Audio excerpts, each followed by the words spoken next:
Alright, so here's the latest acquisition I got for this, for the bus.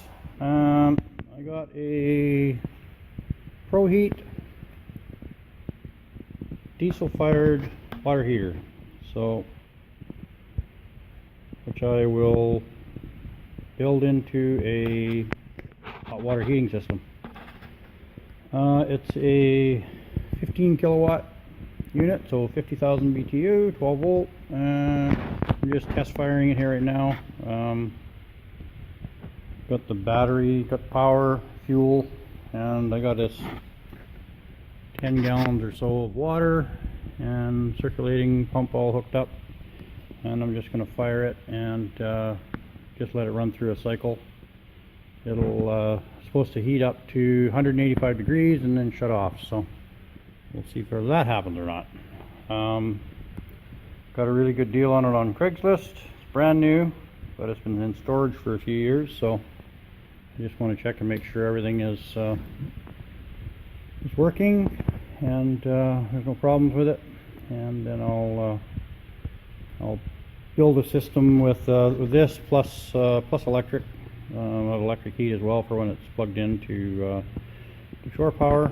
Or not electric heat, but like an electric, it'll heat the water, but with electric elements as well. So anyways, and then I'll run coolant from the engine through a heat exchanger and be able to either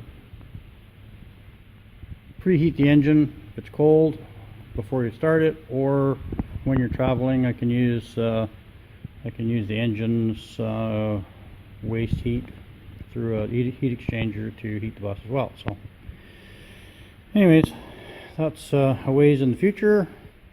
It's a little bit premature for this thing, buying this thing, but you know, when the deals come along, you gotta grab them, because if you wait till when you need it, there ain't no deals. So anyways, let me fire this thing up. I've already primed it, so it should fire right up. And it's as simple as throwing a switch. There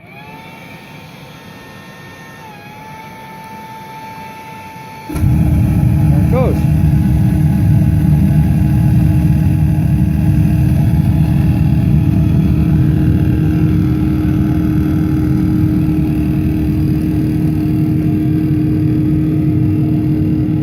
Pumping water. Yep.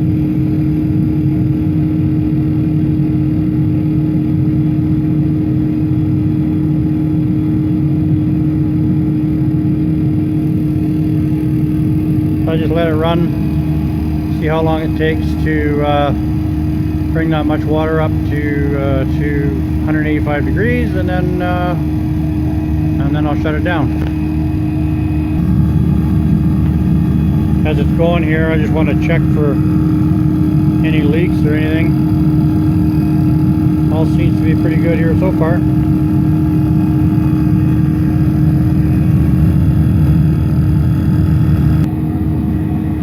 Well, it's only taken about 3 minutes.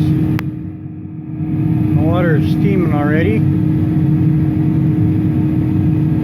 A rough guess, I'd say it's somewhere around 100 degrees so far.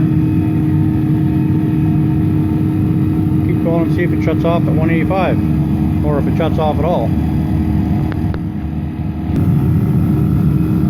Water's steaming pretty good there now.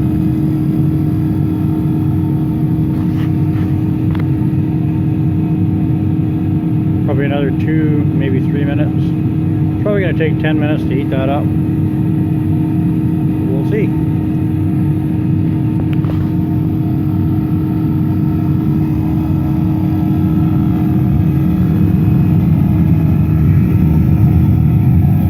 The inspection window, I don't know if anybody can even hear this because it makes so much noise, but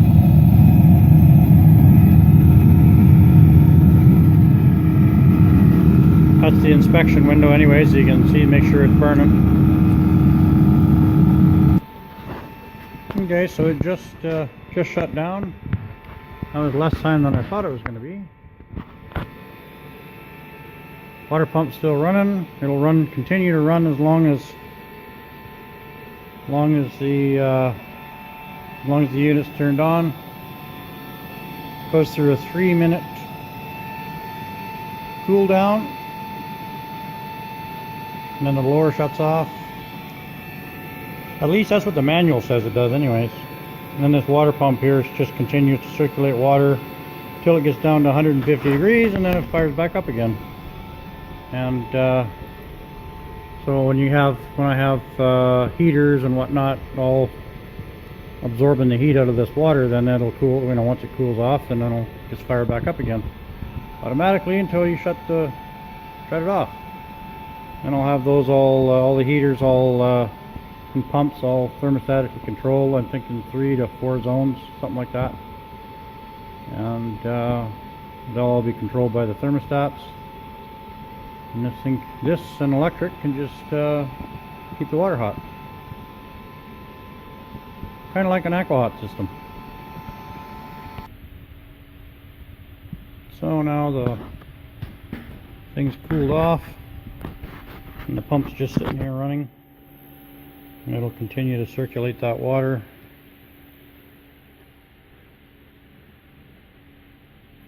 There's nothing absorbing the heat, so it'll just sit here and run for quite a while, so I'll just shut it off. But if you had heaters in that loop, then it'll suck up that heat pretty fast.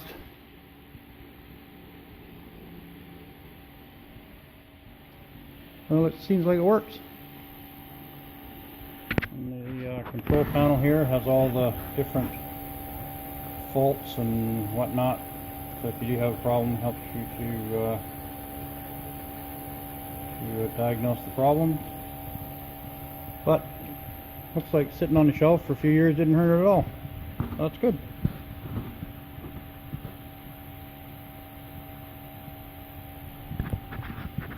I'll